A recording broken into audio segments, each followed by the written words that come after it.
The big rematch is going ahead on the 15th of September between Canelo Alvarez and Gennady Golovkin at middleweight. Boxing generally rejoices, although with Alvarez, he's put himself in a bit of an unfortunate position because with him getting busted with clenbuterol, even if he were to win this rematch, there's going to be a bit of a cloud hanging over his legacy because of that. You know, people don't know for sure whether you're on them or not, even though supposedly this time you'd hope he's getting really properly tested, but it is what it is there.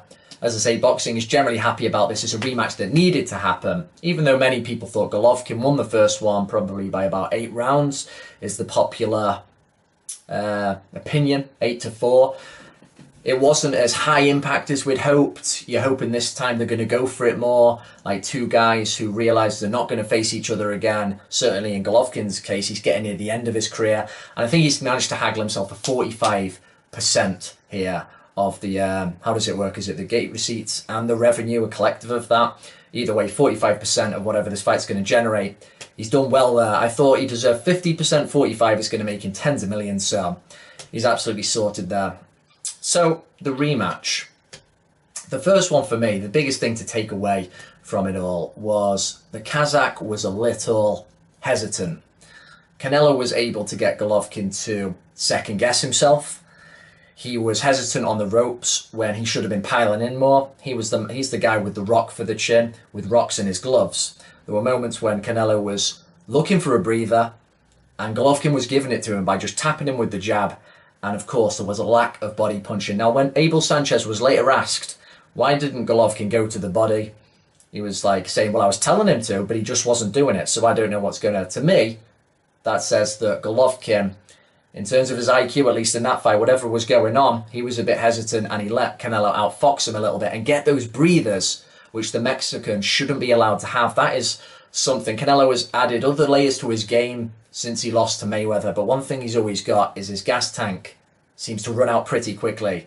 He has those sharp bursts and he's quick and he's a good counterpuncher and defensively very adept and moving away. Boom, he hits you with an uppercut, then he's spinning around, but then he starts to suck wind. He likes to have those moments and he's like, give us a break. And Golovkin, while pursuing him and cutting off the ring well and pushing him around, touching him with a jab, he wasn't really punishing him. He needs to go to the body in this rematch. That was clearly the thing that was missing in the first fight.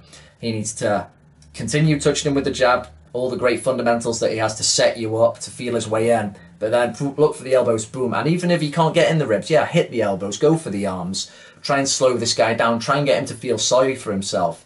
Because if Canelo is able to just move, make him generally miss, and then come back with his own flurries, you know, he's still surviving to the round. And in rounds like, of course, the last round of the first fight, he managed to shade that and win the fight through doing his bursts and then getting away from Golovkin. Now, of course, Golovkin is getting older here. He's 36, I believe, going on, what did you say, 35, 36 is about there.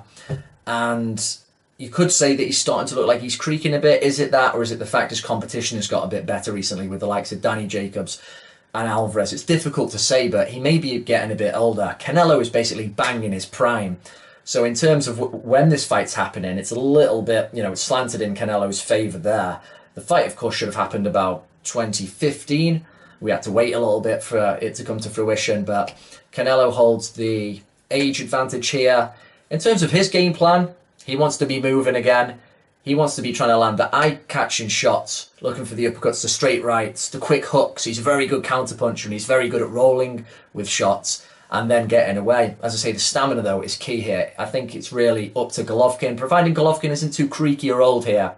It's up to the Kazakh to put on the pressure, back him up with the jab, go to the body, and just keep hassling him. Even if he's not landing howitzers and landing clean, keep touching him, keep moving him around the ring. He doesn't like that. He has a greater physical presence. He's got the bigger bombs. He needs to push him around the ring. Because of that, because I think everybody knows that, I do expect a better fight. You've got the feeling they're going to leave it a bit more all in the ring this time. And there's a little bit of needle there as well by the fact Canelo has been busted by taking something that's illegal. So there's a little bit of spite there as well.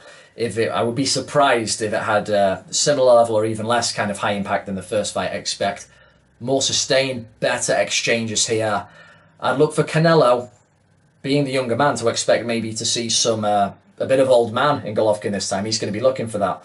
Whereas Golovkin is, as I say, pressure, move him, don't let him up. Still measured, but look for the smarter shots. Don't wait on the ropes. And none of this nodding at each other like, nah, I'm the tough guy. I'm the tough guy. Like we had that bravado in the first fight where they were appealing to the crowd. Forget about that. Stick to your game plan.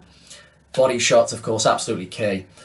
It's a great fight. It's great that it's going ahead. Who the winner would fight next, I don't know. Maybe there could be a rubber match. But who do you reckon? I think in a more compelling fight, and possibly round for round, slightly closer, I think Golovkin will do what is necessary to win a decision.